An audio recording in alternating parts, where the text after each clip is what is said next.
What's up YouTube? KS Gun Guy here. Thanks for joining me today as always. If you like what you see here, do be sure to like, subscribe, and share, and there's plenty more content on the way. Before I begin the review, just a quick note, I'm starting to do some live streams and I've teamed up with two fantastic channels, 1776 or Bust and Big Johnson Guns and Gear. The link to both of those channels are below. Be sure to follow those guys as well because we're going to be switching up hosting duties. I might host it one week or one of the other guys might host it another week just to kind of change things up just a little bit. We've done a couple and we've had a lot of fun interacting with the folks that have participated on that, and I'd love to see you join us as well. So follow those guys and we will see you on those chats. Now, the firearm in front of you is the Steyr M9-A1. And this is one of several different offerings from Steyr in terms of their polymer striker-fired firearms. And the M9-A1 kind of sits somewhere in the compact, slightly larger than compact range. They also have an L, which is a full size, a C, which is just a little bit more compact than this, and then the S model, which is a subcompact. So this is unloaded. Of course, I do have an unloaded magazine in here, but it otherwise is unloaded and will be for the rest of this review. So there were a couple things that drew me to this firearm, and this was a recommendation from 1776 or Bust. He's a big fan. Be sure to check out his videos on this firearm. So there are some things that are similar to a lot of the other offerings like Glocks and 6 Hours and Smith & Wessons, things like that, but there are a few things that are a little bit unique. As far as the similarities, of course it does have an accessory rail for lights, lasers, grenade launchers, things like that. It does have your standard slide release, however it is not ambidextrous. It does have a pretty normal magazine release right here, however once again it is not ambidextrous unfortunately. But here's where things start to get just a little bit different. So if you're looking at this firearm, you'll notice that the grip angle on this is a little bit, I'd almost say extreme. If you're familiar with Glock firearms and had some experience shooting those, you're likely to get into this and feel pretty at home, pretty comfortable. It's got a very similar grip angle, actually a little bit more extreme than the Glock, but pretty similar. However, if you're used to shooting firearms like Smith & Wessons, maybe 6 Hours, some of them, and of course 1911s, it may take you a little while to get used to, and you may find yourself shooting a little bit high. But once you get used to it, I think you'll really like it. And the reason I think you'll like it is because of the shape of the grip, not only the angle, but also, if you'll notice, there's quite a bit of a cutout here at the top back of the grip. And what that does is it allows your hand to get really, really high up on the frame, really close to the slide, which means that you've got a very low bore axis right there. There's certainly an argument to say that the higher the bore axis, the more muzzle rise or flip there's going to be in the firearm, and to a degree I think that's probably true. Now I don't really mind one way or the other whether it's high or low, but from a follow-up shot standpoint and from just a smoothness of recoil standpoint, this firearm and other firearms with this type of bore axis really does very, very well. Now, a couple of other things about the grip right here. Of course, again, the frame is all polymer. Now, there is one finger protrusion right here to help align your middle finger on the grip. However, there's only just a little bit of a bump as we move down for your other two fingers. So it allows you to kind of customize how you hold the gun and how you grip it. And I find it to be exceptionally comfortable. Now, there isn't a lot of texture on the grip. If you'll notice the back strap, it does have some serrations, but it's not terribly aggressive. And then once again on the front strap as well, not terribly aggressive. And I know some folks who have Steyrs or have experience with them, or Steyrs, find that the grip is pretty slick and they want to maybe add grip tape or stipple it or whatever. I find that because the grip angle is extreme enough and it allows you to get high enough up on the grip, and there's this finger protrusion, I think it's fine. I don't feel that it's too slick. It really holds in my hand very well. In fact, the grip kind of melts in my hand to a degree, I suppose. So it allows for very comfortable, very nice ergonomics. I don't have any plans to do anything to the grip whatsoever. I think it does just fine. Now, One thing, however, that I will note, and I have found with this, and hopefully you can see this okay, the magwell is not beveled. In fact, it's really just kind of a plain old square.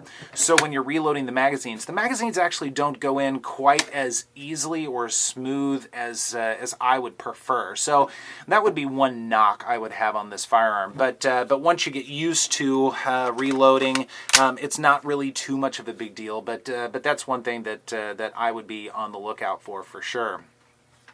Now, another unique feature of this firearm, try and line this up on the camera, okay, so you can see.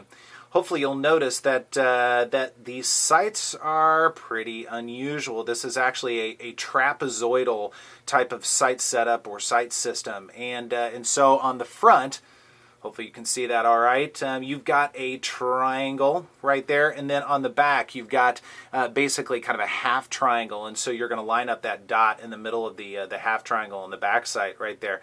So it's a pretty unusual sighting system, and it took me a little while to get used to, but after I got used to it, I will tell you, it's awesome. It's a lot of fun, and it's extremely unique. I know they have some aftermarket sights for the Steyr. I have no intention of switching them out because of the uniqueness of it. However, if somebody did come along and offer this same triangle with maybe a different color in it, like orange or red or something like that, I would be tempted for that. But this particular firearm just came with the white. It does just fine for me, and this isn't a carry gun, so I'm not worried about night sights or anything like that. And again, I kind of want to keep it unique. So I really like that quite a bit.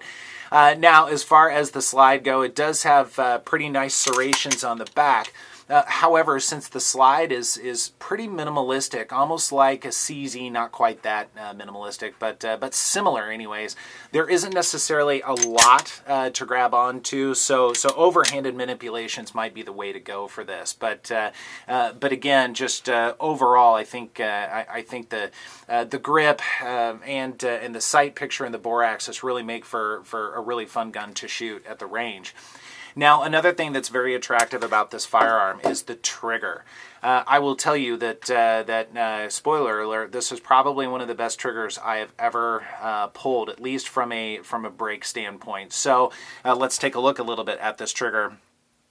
Now, the uptake on it, the uptake is incredibly smooth. There's really no resistance whatsoever, and there isn't a lot of uptake. I mean, it's just a little bit, maybe 3 to 4 millimeters right there, and then you get to a nice defined wall, and then you have your break, and it's very crisp. It's very audible. I mean, it's a nice clean break. I like it quite a bit. Now, the one thing about this trigger, you probably didn't hear a reset. If you did, there isn't a lot there. I'm not sure how much this camera can really capture on that. There really is basically no reset, not only from an audible standpoint, but also from a tactile standpoint. So I'll do all of this again, of course. There's your wall. There's your break. Fantastic break. And there's your reset. You may have heard that just a little bit. It's there, but there isn't a lot. Now, thankfully, because there isn't a lot of travel on this trigger, you can still do pretty fast follow-up shots, and because that bore axis is so low, you can really get this gun going. So I don't mind the fact that there isn't much of a reset on this. I'd like for it to be a little bit better, but it's not too bad. Now, of course, it is a standard polymer trigger with your safety dingus or safety lever in it, but overall, I think it's just fine. I think it's very good. Now, another unique feature of this firearm is the takedown lever. Now, you'll notice that the takedown lever is actually on the other side of the firearm compared to most guns that we might be used to and get a lot of exposure to. So it is a standard takedown lever, and I'll show you it here in just a moment, but then there's a button right next to it, and this button actually serves a couple of purposes. It's actually part of the takedown, but it also is a safety, so you can actually take a little wrench that comes with the firearm, and you can turn this a quarter turn to the left, and it'll actually put it on safe. So it's kind of a lock. Take that for what it's worth. I don't think I would ever use it, but I suppose it's nice that that feature is there if you're going to be storing this and you have kids or anything like that, and you don't have it in a safe or something. I mean, I guess that's an option, not one necessarily that I would care about, but it is an option nonetheless. Now, as far as the takedown goes, and I will do this on camera very briefly, however, it's kind of tough to do without two hands, in my opinion, but you actually have to press the little button down. Of course, you do have to pull the trigger, but once you do, you press the little button down, your fire and safe button, and then you pull your lever down, and hopefully I can do this on camera relatively smoothly. And once you do, your slide comes right off. Now, everything, all the fit and finish on the inside is very, very good. It does come with your standard 4 parts that you would expect on a polymer firearm. You've got your guide rod and spring assembly. You've got your barrel, pretty standard looking barrel, nothing special there. I won't take it out. And then all the other components are relatively similar, but it's a nice clean look in there. Everything is milled out very well, so the quality of construction and the fit and finish on the interior definitely matches the exterior. It's very nice. It's very well constructed, and it feels like a quality firearm. So once you put your slide back on, it actually will flip your lever back up, and you're good to go. Test for functionality, and you are good. So overall, again, the fit and finish, the grip, the sights, everything, I mean, it's a really well put together gun. From a value standpoint, you can generally get into these guns in the 500, 450, and perhaps in some cases sub 450 range. So considering everything that you're getting, it definitely is a very good value on that. So from a spec standpoint, let's talk about specs here just a little bit. The overall length of the Steyr is 6.9 inches. The height is 5.35 inches. The width is going to be 1.2 inches. The barrel is 4 inches. The weight, unloaded, is 27.2 ounces. And it does come with two 15-round magazines. However, these magazines actually do have a +2 base plate on them, which is nice. Now, there are several different variations of this firearm. This is actually a Gen 4 firearm. Every generation of this firearm has made just a couple of tweaks to it, whether it be from an ergonomic standpoint or a function standpoint, just barely. I mean, just some general improvements. From what I understand, the way you can tell that this is a Gen 4 variant is not only because of the grip shape and how it's put together for this particular firearm, but also there is a roll pin underneath the back sight. So again, I don't have a lot of experience with previous generations, or any experience really with previous generations of the firearm, but the Gen 4, I would say that I guess that's the one you should be looking for. So how does this do at the range? Well, let's go ahead and take a look at a little bit of footage at the range and see how it does.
All right, welcome back. I hope you enjoyed that footage at the range. So overall, it really is a sweet shooter. It's a lot of fun to shoot at the range. Between the grip angle and the construction of it, the sight setup and the low bore axis, you can really have a lot of fun at the range and shoot it for a long period of time.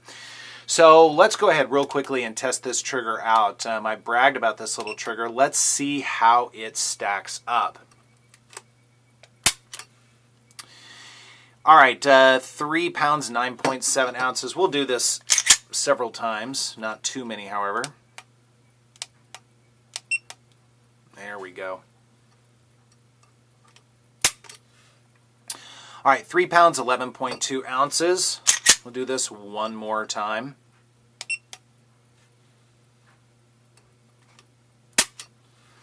All right, 3 pounds, 12.4 ounces. So consistently under 4 pounds for the trigger. That's pretty remarkable for a stock polymer firearm.